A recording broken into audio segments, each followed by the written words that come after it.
Well, good evening. It's Sunday, the 26th of April. It's late. Journal 326, T+390 or thereabouts.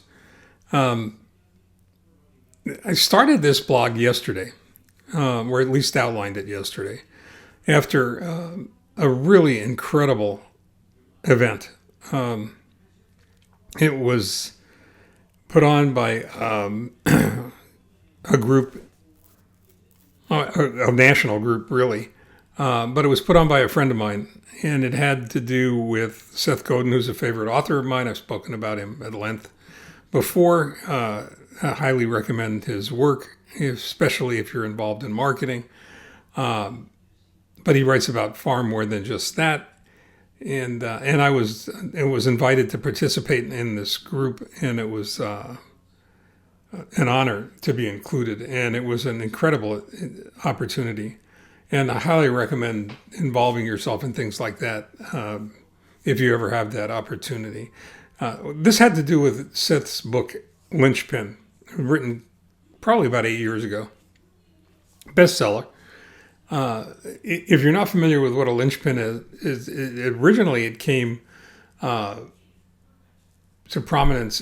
It is a pin that goes through an axle and literally holds the wheel on. So it's an integral part of the machine responsible for holding it together. And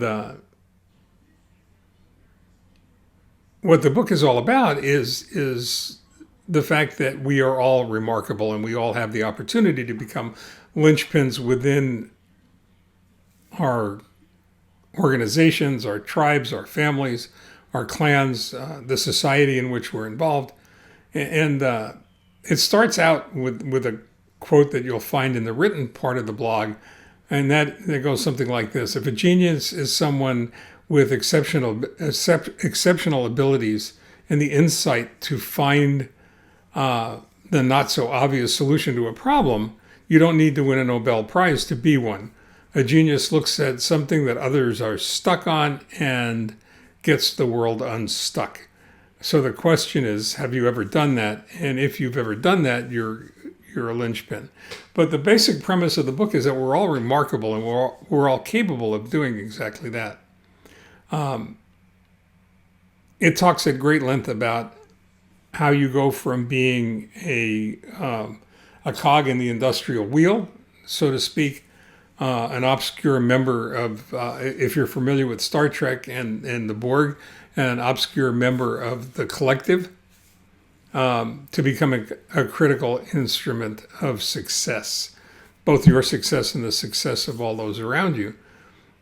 Started out with a 10-minute riff by Seth Godin and continued for some 50 minutes after that with breakouts. It was a Zoom meeting, which can be an incredible opportunity to learn and grow.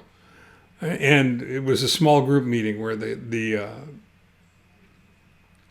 host of the meeting broke everybody up into small groups, and we had 10 or minutes or so to go ahead and answer certain questions. And I want to share some of those questions with you because I think they were just so remarkable. I think they were so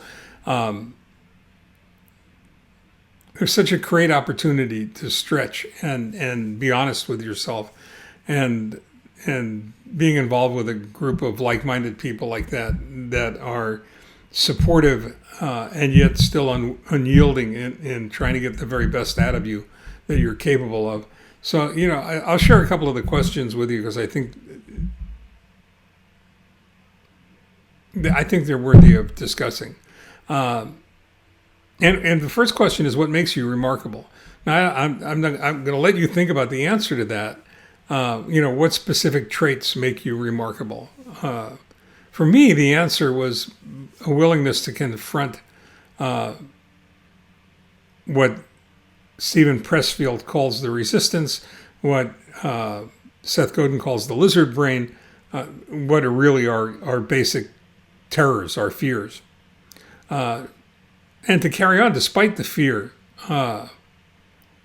It's also centered around, for me personally, a desire to make connections and to achieve consensus. I think that's really important. and the realization that progress comes incrementally with the acceptance of responsibility. And responsibility can be fearful. One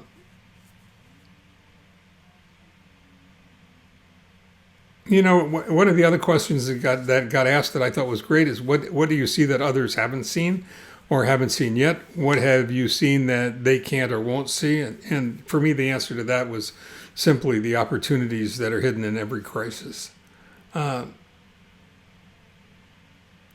Perhaps the most important question of all was what revelations resulted from participating in this group event, for dedicating an hour of your life to continuous education, to learning and to growing.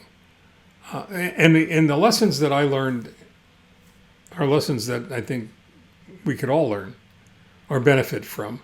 And that is that being overwhelmed is a choice that you make consciously and can just as easily not make. That getting your workout, what Seth Godin calls shipping, is a promise and should be treated as such. That's why deadlines with goals and objectives are so important. That our greatest strengths can also be our greatest weaknesses. And we need to be cognizant of that all the time. And I think it's important to recognize you can turn that upside down, and you can say that your greatest weaknesses can also turn out to be your greatest strengths. Depending on how you approach them. And that what we commit to as individuals, what we make a commitment to do, is a statement of character. It's a reflection of our values. And those were just a few of my answers to those questions. I'd like to challenge you to think about what your answers are. And if you're willing, share them. Till then, stay well, stay focused, stay safe, stay home, and take care.